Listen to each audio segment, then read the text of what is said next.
हे कृष्णा, सभी भक्तों को मेरी तरफ से दंडवत प्रणाम। आज हम आपके लिए लाए राम सुखदास जी महाराज का रचित जो ग्रंथ का नाम है कल्याणकारी प्रवचन और जिसके कथा का विषय है परमात्मा तत्काल कैसे मिले।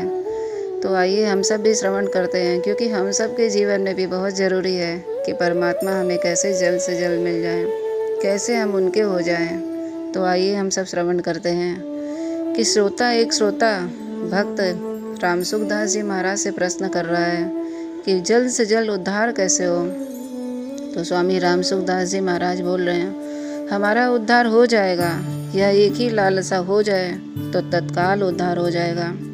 एक बात आप ध्यान दे करके सुनो कि संसार काम जैसे उद्योग करने से होता है, ऐसे ही हम समझते हैं कि परमात्मा की प्राप्ति भी उद्योग करने से ही होगा। वास्तव में यह बात नहीं है।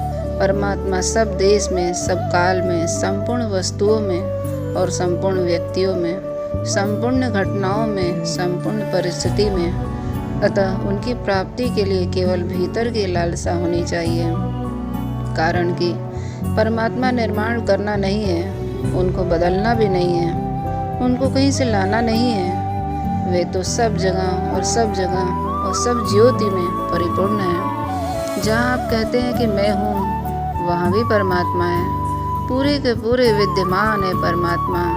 अतः केवल लालसा होने से उनकी प्राप्ति हो जाती है। संसार की कोई वस्तु केवल लालसा से नहीं मिलती। लालसा होगी, उद्योग करेंगे और भाग्य में होगा तभी वस्तु मिलेगी।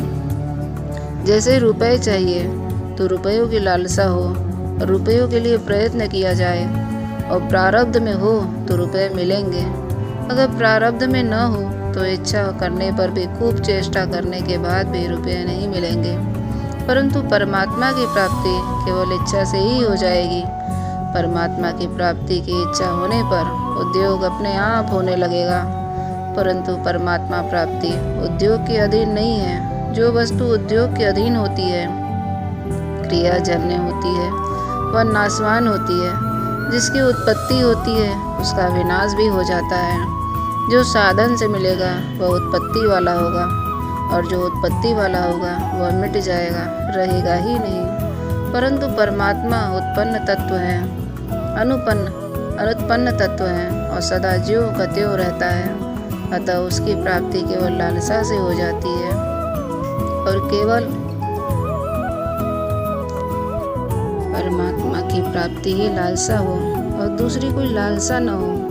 एक बानी करुणानिधान की, सो प्रिय जाके गति न आन की। दूसरी लालसा होने से ही, दूसरी तरफ वृत्ति होने से ही परमात्मा प्राप्ति में बाधा लगती है।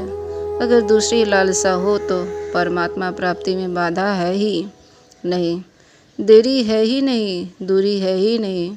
दूसरी मान बढ़ाई, सुख आराम आदि की लालसा होने से ही संसार का बंधन है। दूसरी लालसा मिटते ही संसार का संबंध छूट जाता है, और संसार का संबंध छूटते ही परमात्मा की प्राप्ति हो जाती है। परमात्मा तो पहले से ही मिला हुआ है।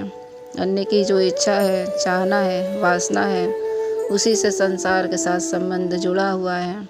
संसार से संबंध जुड़ने के कारण परमात्मा का अनुभव नहीं हो रहा है। संसार की इच्छा करके, उद्योग करके कुछ नहीं पा सकोगे, केवल धोखा मिलेगा।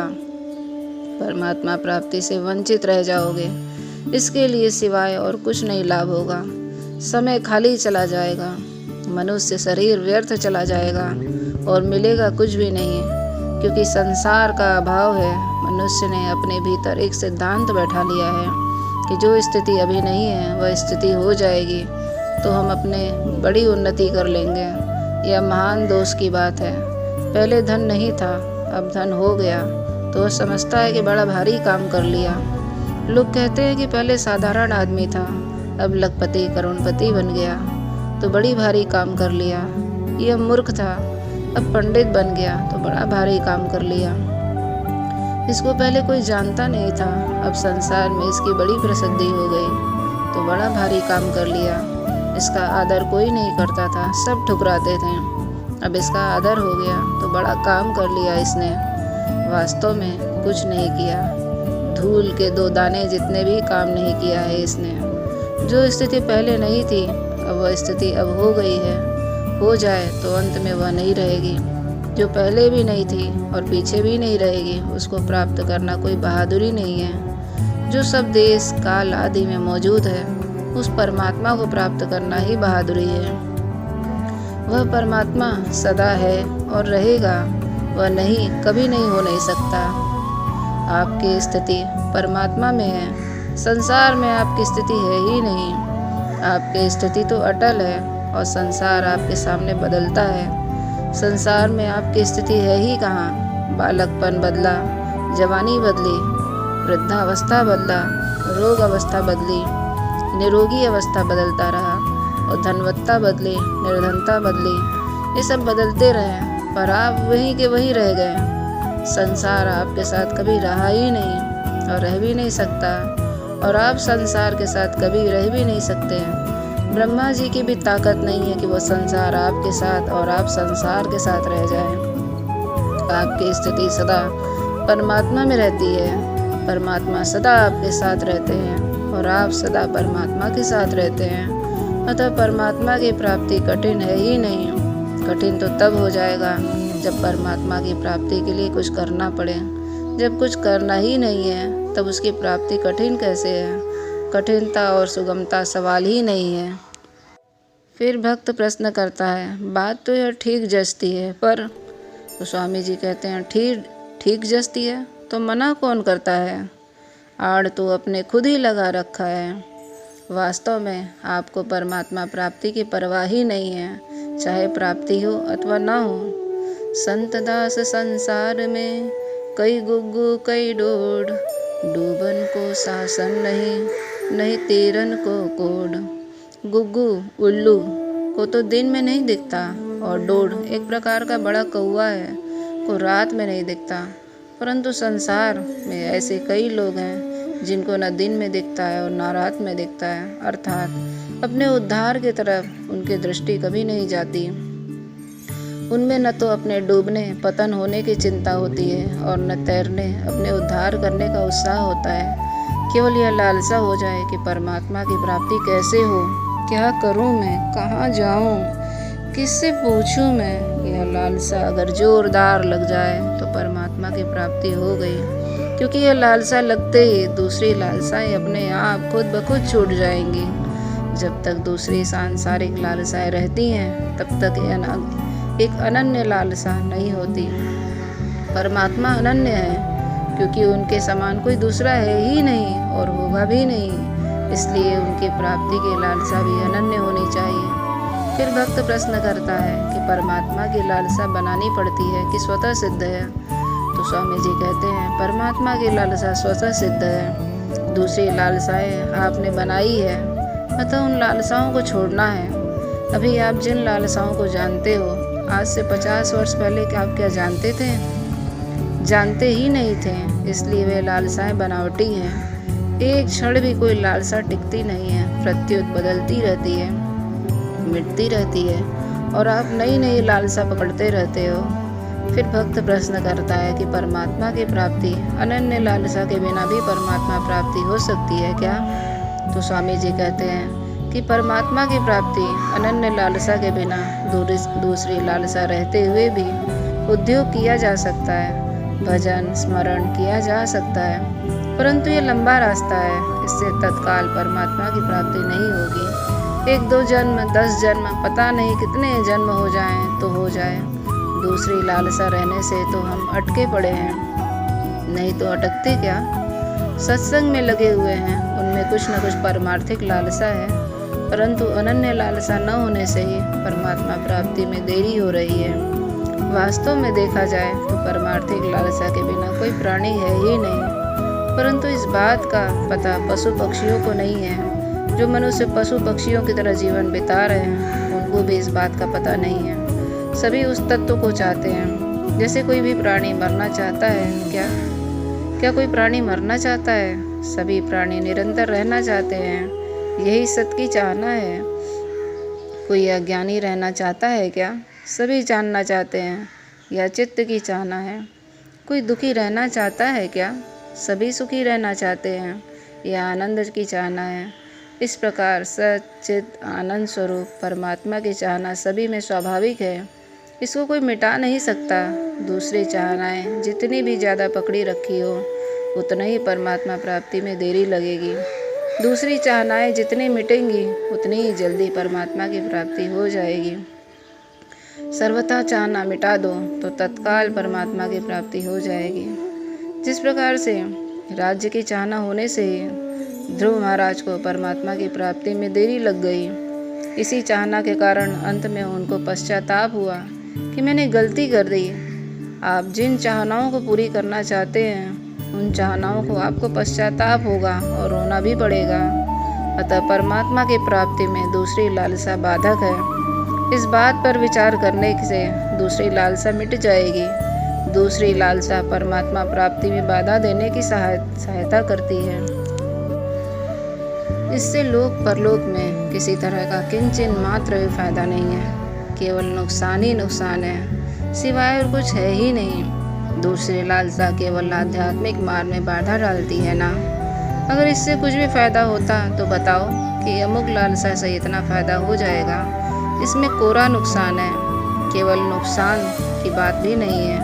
आप छोड़ सकते हो तो क्या छोड़ सकते हो क्या? तो श्रोता कहता है कि दूसरी लालसा किस पर टिकी हुई है? तो स्वामी जी कहते हैं दूसरी सभी लालसाएं संयोगजन्य सुख भोग की लालसा पर टिकी हुई है। संयोगजन्य सुख भोग की लालसा जो लालसा है, मन में जो रुचि है यही बाधक है। सुख इतना बाधक नहीं है। असली बीमारी कहाँ है? इस बात को हमें तो कई वर्षों तक बात पता नहीं लगता है। व्याख्यान देते देते कई वर्ष बीत गए, तब पता लगा कि मन में संयोगजन्य सुख की तो जो लोलुपता है यहाँ है, वह बीमारी है। हमें सुख मिल जाए बस, इच्छा में ही सब बाधाएं हैं। यही अनर्थ का मूल है और यही जहर है। तब श्रोता कहता है कि संयोगजन्य सुख की लालसा कैसे छूटेगी? तो स्वामी जी कहते हैं इसके छूटने का बड़ा ही सरल उपाय है, परंतु इसको छोड़ना इतना इच्छा आपके घर की स्वयं की होनी चाहिए, क्योंकि इसके बिना कोई उपाय काम ही नहीं देगा। इसको हम छोड़ना चाहते हैं, इतने आप तैयार हो जाओ तो ऐसा उपाय मेरे पास है जिससे बहुत ही जल्द काम बन जाएगा। मैंने जो पुस्तकों में पढ़ा है, संतों से सुना है, वह बात कहता हूँ। भाई बहनों के लिए, पढ़े लिखे और अनपढ़ आदमियों के लिए, छोटे बड़ों के लिए, सबके लिए सीधा सरल उपाय है कि दूसरों को सुख कैसे पहुँचे, दूसरों को आराम कैसे मिले, दूसरों का भला कैसे हो। यह लालसा जग जाए तो अपने सुख की लालसा छूट जाएगी। करके तो देखो, नहीं तो फिर से मेरे से पूछो। यह तो हुआ ही नहीं। युक्ति संगत न दिखे तो कह दो कि यह युक्ति संगत नहीं दिखता। फिर प्रश्न करता है श्रोता कि इसमें प्रारब्ध की बाधा है कि नहीं? तो स्वामी जी कहते हैं इसमें प्रारब्ध की कोई बाधा नहीं है। इसमें प्रारब्ध मानना तो केवल बहानेबाजी है। प्रारब्ध ऐसा ही है, समय ऐसा ही आ गया। ईश्वर ने कृपा नहीं की, अच्छे गुरु नहीं मिले, अच्छे महात्मा नहीं मिले, कोई बताने वाला नहीं मिला। हमारा भाग्य ही ऐसा है। यह सब बहानेबाजी है, केवल परमात्मा तत्व से वंचित रहने का उपाय है। ऐसा भी कभी हो सकता है क्या कि ईश्वर अपनी प्राप्ति में बाधा दे दे, अथवा हमारा किया हुआ कर्म हमें बाधा दे दे, या हमारी बनाई हुई वासना हमें बाधा दे दे? कर्म अपने स्वयं के किए हुए वासनाएं हमें स्वयं बनाई है। जो चीज़ें हमने पैदा की है उसको हम मिटा सकते हैं। गुरु कोई नहीं मिली तो कोई गुरु की ज़रूरत ही नहीं है। कोई महात्मा नहीं मिला तो महात्मा की ज़रूरत नहीं है। भगवान ने जब अपनी प्राप्ति के लिए मनुष्य को शरीर दिया है तो अपनी प्राप्ति की सामग्री कम दी है क्या? अगर गुरु की ज़रूरत होगी तो भगवान को स्वयं गुरु बनकर आना पड़ेगा। वे जगत गुरु हैं। कृष्णम वंदे जगत गुरु। अच्छे महात्मा संसार में क्यों रहते हैं? तत्वज्ञ जीवन मुक्त परमात्मा को प्राप्त हुए महापुरुष संसार में जीते हैं। तो क्यों जीते हैं? संसार में आकर उन्हें जो काम करना था वह काम तो उन्होंने पूरा कर लिया, तो उनको उसी वक्त मर जाना चाहिए था। परंतु वे सब अभी जीते हैं तो केवल हमारे लिए जीते हैं। उन पर हमारा पूरा हक लगता है। जैसे बालक दुख पा रहा है तो माँ जीती है क्यों? माँ तो बालक के लिए ही है, नहीं तो मर जाना चाहिए माँ को। ज़रूरत नहीं है उसकी। ऐसे ही वे महात्मा पुरुष संसार में जीते हैं तो केवल जीवों के कल्याण के लिए जीते हैं। इसलिए महात्मा हमें नहीं मिलेंगे तो वो कहाँ जाएंगे? उनको मिलना पड़ेगा, झक मार कर आना पड़ेगा।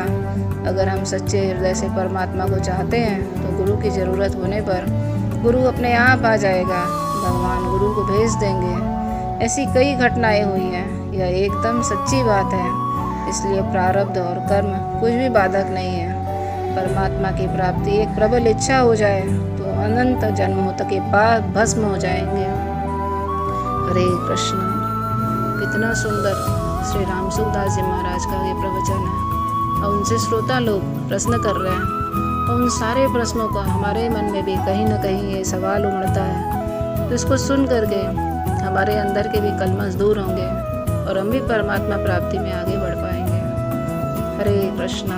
तो आप सब भी श्रवण करिए और इन कथाओं को जो मैं बोल रही हूँ महान महान संतों से लिया हुआ है, तो आप सब ज़रूर श्रवण करिए, क्योंकि श्रवण करने से ही हमारे अंदर के कभी कभी हम पढ़ लेते हैं, पढ़ने से उतना समझ में नहीं आता जितना सुनने से अच्छी प्रकार से समझ में आता है। अब सुनिएगा और एकांत मन से जब तक आप नहीं सुनेंगे तब तक इन कथाओं को समझ नहीं पाएंगे। एकाग्र चित्त होकर एकांत में आप सुनेंगे तो हर एक बात आपको समझ में आएगी, और जब समझ में आएगा तो हम जीवन में भी उतारने का उतना ही प्रयास करेंगे। क्योंकि ये शरीर क्षणभंगुर है, हर दिन मर रहा है।